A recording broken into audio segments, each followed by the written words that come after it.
el curso de este programa. Vamos a conversar con otros especialistas sobre este tema, pero antes de eso queremos oír la palabra de un político como el señor Flavio Cruz, de la bancada de Perú Libre. Señor Flavio Cruz, buenas tardes. Bienvenido a RPP. Don Fernando, ¿cómo está? Siempre es un gusto saludarlo y a través suyo y el medio a todo el país, especialmente a mi región Puno. Muchas gracias, señor Cruz. Comencemos hablando, por favor, por los cambios ministeriales.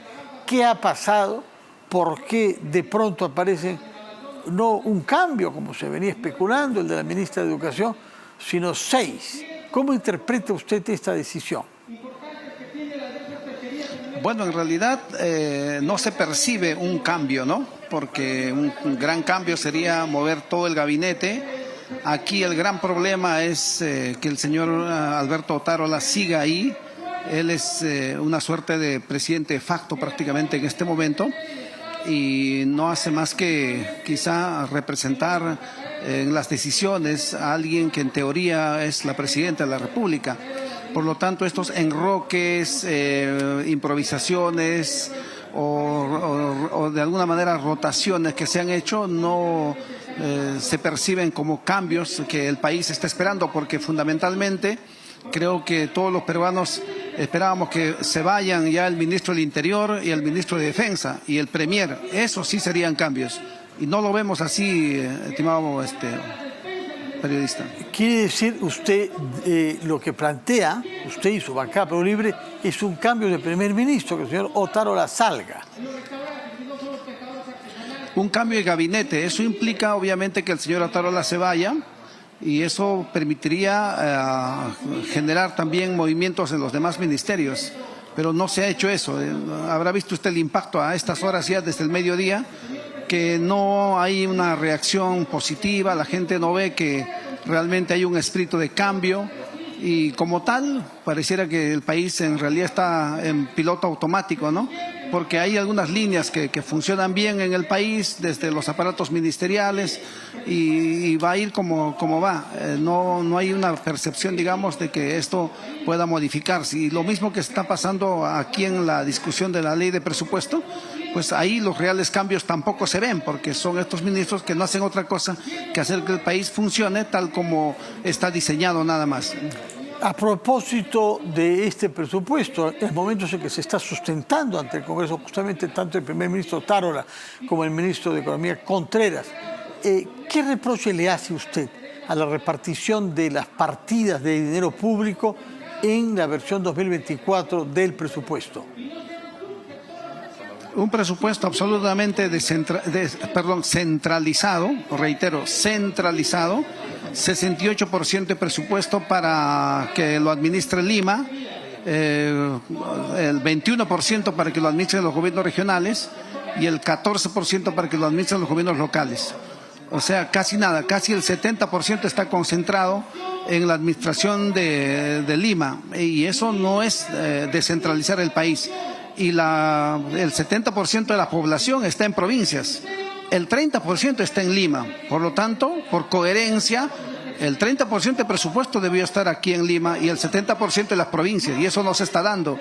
Y una real descentralización de la gestión, de la administración de los recursos del Estado, sería que se implementen las direcciones regionales de economía, para que los alcaldes y gobernadores no estén todos los días aquí en Lima, en las puertas del Ministerio de Economía y Finanzas, además esperando conversar con un ministro que nunca los atiende, ¿no? Normalmente el personal técnico o algún coordinador los tiene que recibir y vienen solo para conversar algunos minutos y para que les digan sí o no, o tal vez sí o tal vez no.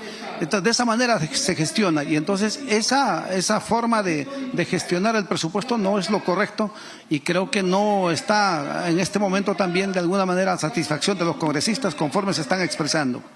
De acuerdo. Hablemos entonces sobre una ley que ha producido mucha polémica, como usted sabe, es la ley votada el pasado fin de agosto que permite a algunos maestros acceder al nombramiento sin pasar por un examen, como es el caso de la mayoría de los maestros. Explíquenos por qué ha votado usted a favor, como sus camaradas, como sus compañeros de Perú Libre, y a cuántos maestros va a beneficiar esta ley votada en el Congreso.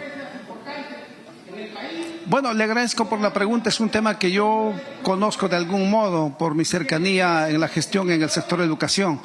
En realidad no son 14.000. Ahí hay un mal manejo de la data. Yo no sé si superarán 3.000. Muchos ya se nos fueron, o sea, ya están en el cielo, es un decir. Quedan muchos que ya postularon y están trabajando o se han nombrado, o están contratados, o están en otros sectores, en otras actividades, incluso con estabilidad laboral. De los pocos que quedan, pues, y todos titulados, porque los que no tienen título acá no tienen espacio. Los que están titulados, pues podrían acogerse a esta ley. Además, irán ellos a las plazas donde nadie quiere ir, a los lugares más inhóspitos y lejanos, porque ahorita estamos en un proceso de nombramiento.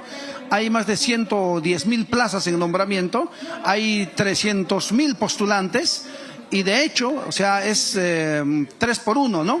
Imagínense, casi todas las plazas quedarán cubiertas. Y la implementación de esta ley será posterior a este proceso de nombramiento que se está dando en este momento en el marco de la ley de reforma magisterial. Y yo no sé si quedarán algunas plazas para ellos. O sea, si se implementarán de a poco o parcialmente.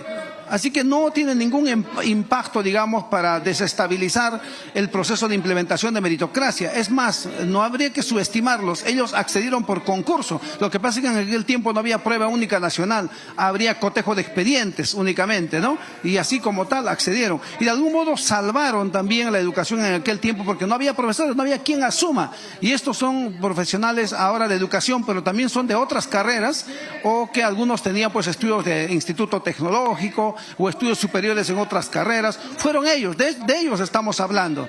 De manera que habría que verlo con amplitud este tema y no de algún modo estigmatizar a profesores que en determinado momento salvaron la situación de la universalización de la educación, porque no teníamos en las universidades un buen volumen de egresados ni de los pedagógicos, ¿no? Tan es así que en el año 1989, la ministra Mercedes Cabanillas tomó la decisión de que todos los alumnos de 5º año de universidad o de pedagógicos fueran a trabajar en esas plazas que se estaban creando, ¿no? Tuvo que tomar esa medida porque efectivamente no había profesores y echaron mano a los estudiantes, ¿no? Y vinieron los nombramientos interinos, del cual son parte ellos. Y bueno, se podría decir mucho más, pero por eso para mí no me preocupa mucho, no va a tener mucho impacto, pero sí es reivindicativo en términos de justicia laboral. Una pregunta final, señor Flavio Cruz, que tiene que ver justamente con su región de origen. Usted ha destacado que ha sido elegido en Puno. ¿En qué situación se halla ahora las relaciones de la región Puno con el gobierno central? Bueno, en realidad no hay buenas relaciones, ¿no? Nosotros estamos actuando en obediencia a la movilización popular de protesta en este momento. Puno está en un estado de protesta, buscando justicia política, y pasa por pedir la renuncia de la señora Boluarte, justamente el retiro o la destitución o la sanción política al ministro del Interior, al ministro de Defensa, al señor Otaro, a los responsables políticos de las matanzas, tanto de Ayacucho y especialmente del 9 de enero en Juliaca.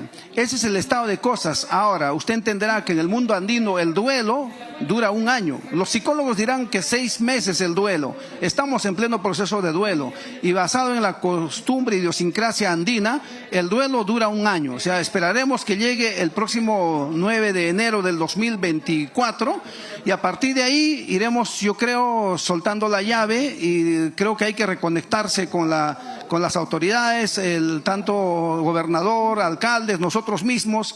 Entenderemos, la población también entenderá que la vida tiene que continuar, el desarrollo es una obligación, es un derecho, y hay que reconectarse, hay que dialogar y hay que buscar todos los mecanismos para que podamos recuperar nuestra convivencia nacional, regional. Los andinos tenemos como filosofía el buen vivir, el allincausa, y por lo tanto a eso tenemos que orientarnos.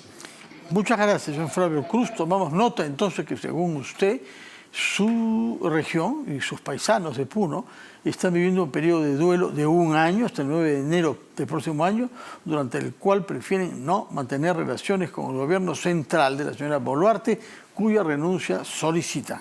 Muchas gracias y buenas noches. Vamos a hacer una